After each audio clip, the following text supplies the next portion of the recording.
Hello everyone, welcome to my YouTube channel talk to India.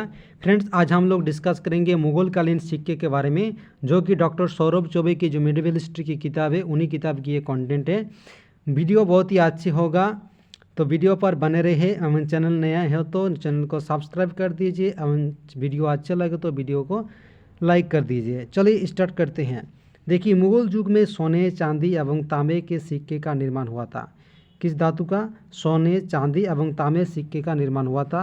Mughal काल के जो सिक्के होते थे वो मूलतः क्या होते थे? वृत्ताकार होते थे, जैसा कि इलाही सिक्का एक प्रकार का वृत्ताकार सिक्का था। तथापि कुछ चौकोर भी थे, जैसे चांदी का जालाली सिक्का चौकोर आकार के था। चांदी का जो जालाली सिक्का था वो चौकोर आकार के होते थे। 1697 ईस्वी में सूरत टकसाल से एक दिन में 30,000 रुपये के सिक्के ढाले गए, जो कि यह अपने आप में एक रिकॉर्ड था। 1697 ईस्वी में सूरत टकसाल था, जो एक टकसाल, वहाँ पर 30,000 रुपये के सिक्के एक दिन में डाले गए थे। अब देखेंगे सिक्का किसे कहा जाता था। ताज़ा या नई ढाली मुद्रा को सिक्का कहलाती थी। चालानी, पिछले वर्ष में मुद्रित सिक्के जो चलन में आ रहे हैं उसे चालानी कहलाती थी। खजाना, पूर्ववर्ती शासकों के समय में ढाले हुए सिक्के खजाना कहलाते थे। टांसाल, सिक्के टांसाल में डालते थे। सिक्के जहाँ पर ढाले जाते थे उसे टांसाल कहा जाता था। दारोगा टांसाल का अधिकारी होता था। अकबर ने जो चित्रकार था अब्दुल समद सिराजी, उसको दिल्ली टांसाल का प्रमुख बनाया था, और टोडरमल को बंगाल टांसाल का प्रमुख बनाया था। ये बहुत ही इंपॉर्टेंट है एग्जाम के पॉइंट ऑफ व्यू से, याद रख लीजिए। ख्वाजा मंसूर को जौनपुर टांसाल का और मुजफ्फर खां को लाहौर टांसाल का प्रमुख बनाया था अकबर ने। बाद में साम्राज्य की जो सभी टांसाल था उन सभी टांसाल को अब्दुल समद के अंडर कर दिया गया था। दसबंद को भी टांसाल से जोड़ा गया था अकबर के द्वारा। कोई भी व्यक्ति 5.6% पारिश्रमिक देकर सीधे टांसाल में जाकर सिक्के डलवा सकता था, यह नियम था। प्रत्येक सिक्के पर टांसाल का नाम तथा ढालाई का वर्ष अंकित होता था। ये इम्पोर्टेंट है। प्रत्येक सिक्के पर, मान लीजिए ये एक सिक्का है, इस पर जिस वर्ष में ये सिक्का ढाले जाते थे उन सिक्के के वर्ष अंकित होता था। मान लीजिए 1575 ईस्वी में सिक्के डाले गए तो इस सिक्का पर ये अंकित होता था, और टांसाल का वर्ष तो होता था और सिक्के का टांसाल का नाम। मान लीजिए ये दिल्ली पर डाले गए थे तो यहाँ पर दिल्ली का नाम भी अंकित होता था। ओके, सर्वाधिक टांसाल की संख्या औरंगजेब के काल में थे। सर्वाधिक जो टांसाल था वो औरंगजेब के काल में खुले गए थे। अब प्रत्येक शासक के बारे में डिस्कस करेंगे। बाबर के काल में सिक्के के क्या हालत थी, अब देखेंगे।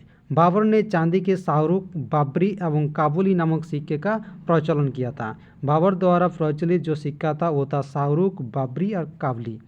मुगल काल में सर्वप्रथम स्वर्ण सिक्के चलाने का श्रेय अकबर को है।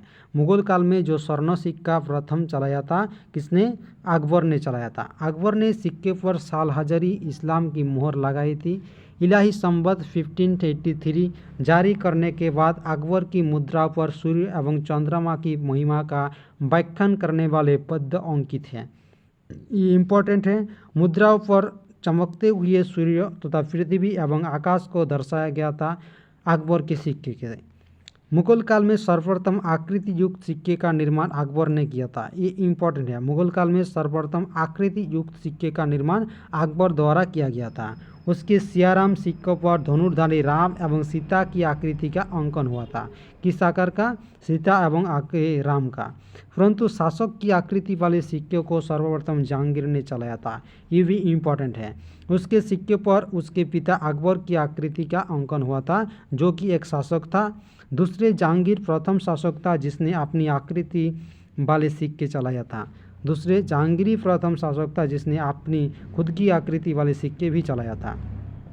अकबर के सिक्के, अकबर ने लगभग 26 प्रकार के सोने के सिक्के चलाया था। 26 प्रकार के सोने के सिक्के चलाया था। कुछ प्रमुख स्वर्ण सिक्के दिया गया है। मुहर, सर्वप्रथम अकबर ने अपने शासन के प्रारंभ में मुहर नामक सिक्का चलाया था, जो कि सोने का था। यही मुगल काल में सर्वाधिक प्रचलित सिक्का था। ये मुहर था, ये मुगल काल में सर्वाधिक प्रचलित सिक्का था मुहर। एक मुहर 9 रुपया के बराबर होता था। सहसा या संसव, यह सबसे बड़ा स्वर्ण सिक्का था। सहसा या संसव, ये इंपॉर्टेंट है। सबसे बड़ा स्वर्ण सिक्का सहसा या संसव था। सर्वाधिक ढले गए सिक्का जो था स्वर्ण सिक्का वो मुहर था, ये भी इम्पोर्टेंट है। सहसाओं का 1/6 भाग आत्मा, 1/5 भाग विषाद एवं 1/50 मूल्य चुगुल कहलाता था, ये इम्पोर्टेंट है।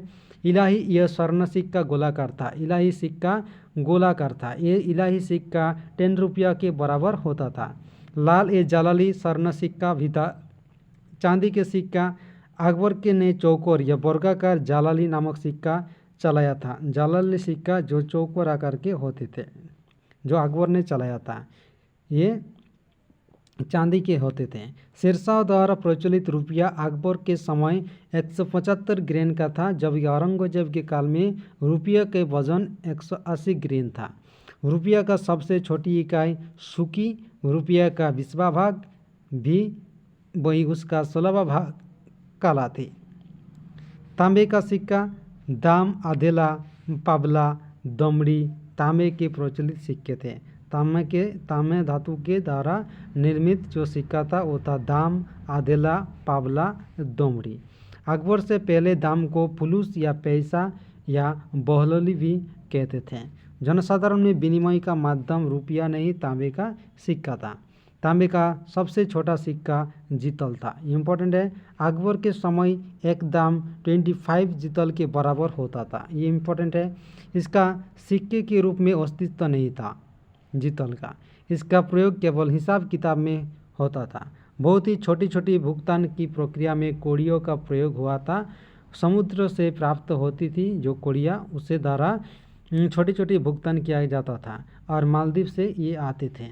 कश्मीर में रूप ससनु, मालवा में मुजफ्फरशाही तथा गुजरात में चांदी का महमदी सिक्का प्रचलन में थे।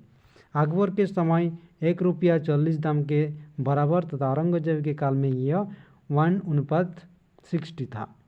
महत्वपूर्ण है कि सिक्के के मूल्य एवं अनुपात शासक द्वारा निर्धारित नहीं किए जाते थे। अद्वितीय वो सिक्के के वजन, ढाले गए वर्ष, सिक्के में निहित धातु तथा बाजार में उपलब्ध चांदी के आधार पर निर्धारित होता था। अब जहांगीर के टाइम पीरियड में सिक्के के क्या हाल थे। जहांगीर ने निसार नामक चांदी सिक्का चलाया था, ये इम्पोर्टेंट है। जहांगीर ने निसार नाम से चांदी का सिक्का चलाया था। उसके सिक्के पर राशि चक्र, उसका एवं नूरजहाँ का अंकन मिलता था। जहांगीर के सिक्के पर मुख्य भाग पर जहांगीर शराब का प्याला पकड़े हुए हैं और पृष्ठ भाग पर बादशाह बेगम नूरजहाँ अर्ध घूंघट में है। जहांगीर के सोने के सिक्के नूरअफ़शा, खेर काबुल और नूर अफगान थे। उसने नूर सुल्तानी, नूर मिहर, नूर करम, नूर जहानी, सवाई मोहर, सावन नामक सिक्के स्थापित किया था। शाहजहाँ ने दाम एवं रुपया के बीच तांबे का आना नामक सिक्का चलाया था। किसने? शाहजहाँ ने। इम्पोर्टेंट है। 1 रुपया 16 आना के बराबर होता था। 80 जीतल का 1 आना होता था। औरंगजेब जोधापी इसके काल के उत्तरार्ध में बाजार में चांदी की कमी हो गई थी, फिर भी सर्वाधिक रुपया की ढलाई औरंगजेब के काल में हुई। ये वेरी इंपॉर्टेंट है। औरंगजेब के समय रुपये के मूल्यों में परिवर्तित किया गया। उसने धार्मिक दृष्टि से सिक्का पर कलमा एवं 4 खलीफाओं का नाम लिखवाना बंद करवा दिया। उसने कहा कि सिक्के पर शाहनाई की कविताएं लिखी गई। तो ये था मुगलकालीन सिक्के के बारे में डिस्कशन। आप लोग वीडियो को अच्छे लगे तो वीडियो को लाइक कर दीजिए। हम चैनल पर नए हो तो चैनल को सब्सक्राइब कर लीजिए। Thank you.